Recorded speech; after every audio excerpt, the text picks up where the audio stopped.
Hi, it's Patience. It's 2022 and it's time to start thinking about gardening here in Central Texas. So this year, I spent the last couple of springs making gardening videos and posting them on Instagram. But for those of you who know, I am also a public school teacher and I've spent a lot of time the last couple of years making videos and posting them on YouTube. So I decided this year I'm just going to do that. It's very easy and I think it's easier for people to see and it's easier for me to do, which I hope means that I will end up making more of these videos than I did last year. So this is my first one. I want to say welcome. It is February 1st, 2022. And today I'm going to look through seeds and start to plant some tomato seeds. It's going to get really cold here the next couple of days. So I will be bringing my little seed pots into the house because they're not going to germinate when it's really cold anyway. It's supposed to drop down into the teens or the 20s or something crazy in the next couple of days. But I really wanted to get the tomatoes started, as believe it or not, they will be putting out in about 6 or 7 weeks. So here we are. It's a very beautiful day. You can see that. I love the glow, the golden light. It's gorgeous. So let's get started. Okay. All right. These are my seed boxes. You may say, holy crap, it's a giant seed box. You would be right. These are my new seeds I got for this year. I typically, I think, probably buy too many every year. Maybe I'll work on that. But I really love supporting some seed companies. So I buy a lot of tomatoes from a company called Tomato Bob. They're up in Ohio. It's a small family business. I love his tomatoes. I always think they're the best tomato seeds. And then he always throws in lots of extra fun stuff too. I also this year bought wonderful things from Baker Creek, which we all know is a wonderful seed company. Mostly I bought flowers from them. As I have gotten older, I focus more and more on flowers. And I think also that has to do with the fact that I keep bees now as well. So I'm gonna go ahead and put these kind of off to the side. These are my newbies.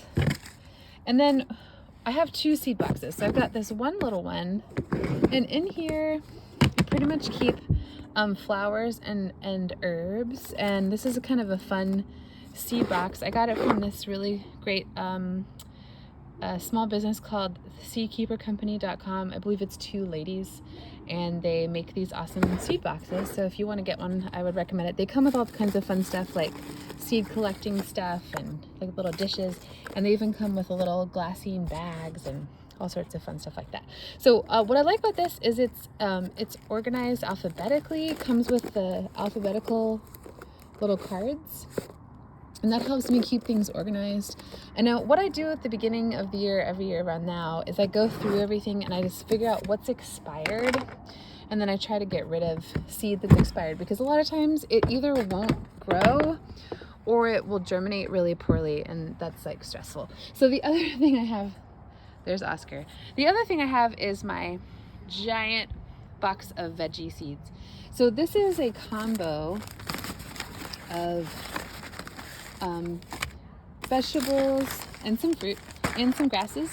And these are mostly all self-collected by us from the garden. So I'm going to teach you how to do that this year too, because it's a really cool way to nativize your seed and make your seed stock even stronger. Because if you can collect really strong seed, that seed is usually a little bit more attuned to your environment than a seed that is brand new from a package in Ohio. And so if you look here, for example, I have my tomato seeds from 2021 because I did this last year. And some of these are going to be in packages, and some of them are going to be collected. I also have wonderful collections of grass seed and wildflower seed from my favorite Texas Native American seed company. They're out in Junction. Everything they make is organized by a bioregion for the state of Texas. And so I highly recommend you buy your grasses and your wildflowers from them. They have an amazing operation out there in Junction. You can even go take a tour. But for example, we planted a lot of this a couple years ago. We'll plant some more this year. Got the Caddo mix for wildflowers. They really, all their stuff is most likely going to grow for you because it's specifically tuned for Texas. I have some other stuff in here, kind of this stuff I think I've had for a couple years. I may get rid of that. Got some loofah seeds in there. You can see that you can keep seeds in like all kinds of stuff. There's some Gomphrena from last year. I will combine with the Gomphrena from this year.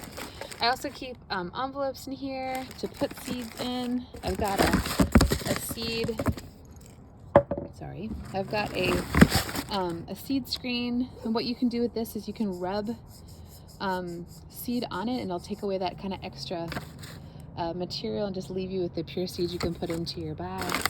But anyway, this is what I've got. I'm gonna start going through the flower seed box and we're gonna see what we have and what we maybe need to get rid of. Okay, so that's what I'm gonna do. Let's start here. First thing is Love Lies Bleeding.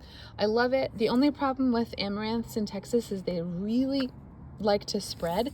They can get pretty darn invasive, but if you're into that, then that's pretty cool. Okay, so this is an example of a seed I'm probably gonna get rid of. It was packed for 2014. We are now in 2022. Generally speaking, there's Oscar. Generally speaking, I keep seed for about 5, 6 years after its expiration date. After that, I pretty much get rid of it. So I'm gonna go ahead and just kind of go through this and get rid of the seeds that I think are expired. Okay, so this is 2019, so I'm gonna keep that one.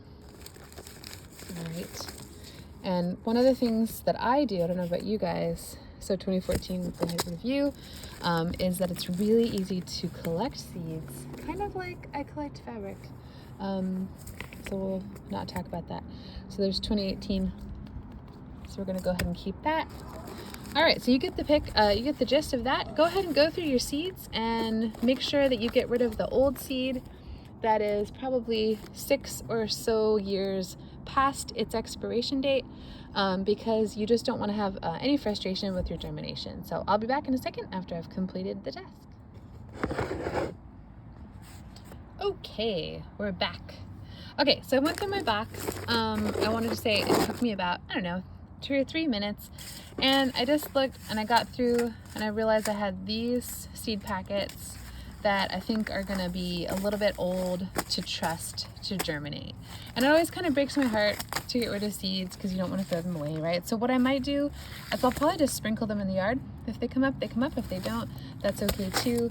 But I've also learned a lot in the last few years, and I've noticed like some of these are just not really gonna grow here. So it's also good to kind of get rid of those. One thing that's really important about growing in Texas is that you really need to think about what you're planting, because the weather conditions here are very extreme. So we go from extreme cold to extreme wind to extreme heat. Sometimes we have extreme rain and sometimes we have extreme drought. So we need to kind of be aware of that when we buy our seeds. Okay, so we've sorted through those. Everything's good. Got my new stuff over here. And I know that I sorted through these last year because I have the date on them. So that really helps me understand what I've got in here. So I went through everything last year. What I'll do with the rest of the seed box as we get closer to planting other things, because it's really still too early to plant most stuff. But when I get there, I'll pull these seeds out and just double check again that they are not 6 or so years old. If they are, I'm gonna go ahead and get rid of them. But I do know that at least I went through all of them last year, organized them, and I just put them in lunch bags or, booze bags or, whatever kind of bag. I love paper bags. Here's why. They're usually free or next to free, and they breathe really well. So you don't want to keep your seeds in plastic for too long unless you can absolutely keep them nice and dry, because remember that moisture plus seeds is probably either going to cause them to germinate or most likely it's going to cause them to mold. Okay, so what we're going to do now is go ahead and pull out our tomatoes. I've got my tomatoes over here. Like I said, it's still too early to plant pretty much everything except for tomatoes. I was tempted to do cucumbers last night, but then I looked up on the calendar. It is a little early. I'm going to wait another couple weeks on the cucumbers. They really do sprout quite quickly. And I'm going to go ahead and put my flowers to the side. What I'm going to do with this guy, which I'm really excited about, this is definitely going to be a hot weather item, so we're not going to worry about him for right now. The Cosmos, I might go ahead and plant these in the next week or so, along with the Gomphrenias, because they'll do fine with cooler weather. These Morning Glories, which I'm super pumped about, I'm actually just going to direct seed those because they like it rough and tough, so we'll talk about that later. My experiment this year, I always have an experiment, is this huckleberry. I don't know if it's going to grow super well. It might be more of like a fall kind of deal. I don't know, but we're going to try it because it looks really delicious. And then of course I just got these for free from Baker Creek. Thanks, Baker Creek. And that's that. So I'm going to show you how I seed my tomatoes, and we'll do that next. Okay. So we've come to the fun part, which is when we get to plant stuff. So I wanted to talk to you a little bit about plant tomato varieties that I have discovered, things I've discovered. Okay, so I grow tomatoes. This is horrible. I grow tomatoes and everything else in Elgin, Texas, which is about 25-30 miles east of Austin. Excuse me. We are located partially on the Blackland Prairie, partially on the Post Oak Savanna. We are not hill country at all. We do not have any limestone in the ground. You can see that we have a lot more rainfall here than most folks in Austin, and we have a lot heavier soil, sort of a clayey soil that holds a lot of water. We still struggle with all the crazy weather stuff, but that is where we abide. Now, what I've discovered about tomatoes in Texas, and people can disagree with me all they want, is that it is better to go simpler than fancy. Now, some people I know, they love to try these fancy tomatoes, you know, green zebras and pink Berkeley tie-dyes and all these fun things. I find that those are not super Texas friendly. What I typically focus on for me is slicers for salad, and then paste tomatoes for tomato sauce. And I find that the paste tomatoes do really, really well here. They seem to, as long as you can keep them going past August, which is always a challenge, but if you can, you're gonna get 2 doses of tomatoes. But even if you don't do that, you're gonna get these really heavy, wonderful harvests until we hit those July and August days. So you can see here, this is my tomato collection. Look at my dirty hands. So I have some Amish paste, I got some San Marzanos, I love those. I've got these really great Ukrainian purples from Texas Tested Seeds. If you haven't bought from her, I recommend buying from her. All of the seeds she sells, she has grown in Texas. So she's up in sort of the North Texas area. Highly recommend getting her seeds because they're all really tried and tested here in the state of Texas. I've got some interesting looking ones, some rainbows in. I probably won't actually plant those. Cherokee purples always do well, I love them. And then I have some other Italian and paste varieties here from Tomato Bob. I usually plant about 14 or so varieties every year. I have a very large garden, very lucky. My vegetable garden is actually bigger than my house, which is really funny to me. My house is about 1,000 square feet. And so I have a lot of space. Now, if you don't have a lot of space, pick like 4. Pick 4 really great tomatoes that you love and plant them. And I'm going to show you how I plant them because I typically only need a few of each kind. So what I do, I used to do this whole crazy huge operation. I ended up wasting a lot of tomato babies. So now what I do is I just plant each variety in one of these 4-inch pots. I plant about 6 or so, maybe 10. And then what I do is I thin them out from here into individual pots, but that way I don't overseed and waste baby plants. That's kind of my philosophy. So what I do here is I've got my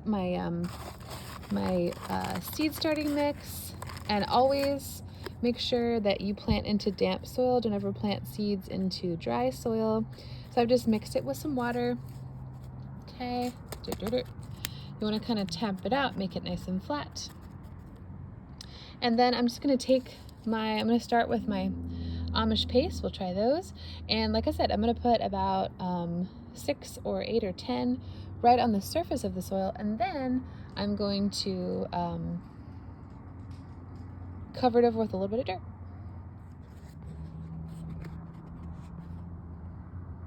Okay, so there's our seeds. Do you see them? 1, 2, 3, 4, 5, 6, 7, 8, 9, 10, maybe, something like that. Remember, there's no wrong way to really do this. Just do what you feel like doing. Tomato seeds just want to be covered by a little bit of dirt, so you want to definitely cover them up. Okay, boop, boop, boop, boop, boop. And to me, as a completely dedicated growing tomato addict, to me there's like nothing better than when your baby tomatoes start to sprout. I remember when I first started doing this, I lived in a cottage on the east side, on East 37th Street, and it's the first place I grew tomatoes, and I started them on the windowsill, and I will never forget how many pictures I took of those tomatoes that first year. Okay, so I've just tamped them down with a little bit of soil, just made sure that the seeds are covered up. Now, what's really important is you don't forget what you've planted. So what I'm going to do with my Sharpie, I usually have painter's tape, but I appear to be out of it, so I have to get a new roll. What I'm going to do with my bronze Sharpie is I'm going to write the name of the tomato on the side of this pot, and that should not wash off no matter how much water I water them. So just make sure that you mark your tomatoes so that you know what they are. That's an important part of it. So another day is at its end, and it's the beginning of the early spring. Of course, spring's not here for another month and 21 days, but who's counting? Anyway, it's a beautiful sunset. Sometimes people ask me, how long do you spend gardening? How much time do you take? But one of the things that I told myself when I first started is that I was going to garden for 20 minutes a day. And so that's what I do. I garden for 20 minutes a day. I have a super busy career. I have to cook dinner, I have to do laundry, I have to do all those things, but I make time for 20 minutes a day. And that's how I get my garden done. Believe it or not, it's all it takes. It's super enjoyable. It makes me incredibly happy. And as long as I do it, everything gets done. So I encourage you to take 20 minutes a day this year to plant your garden, even if it's just on your patio, just some flowers or some tomatoes or whatever you want, but devote that 20 minutes a day to this wonderful, wonderful habit. I'll be back very soon to show you some baby tomatoes, and in the next few weeks be planting some other stuff, and then show you also how to get ready for spring. Super exciting. So thanks for watching, and have a wonderful night.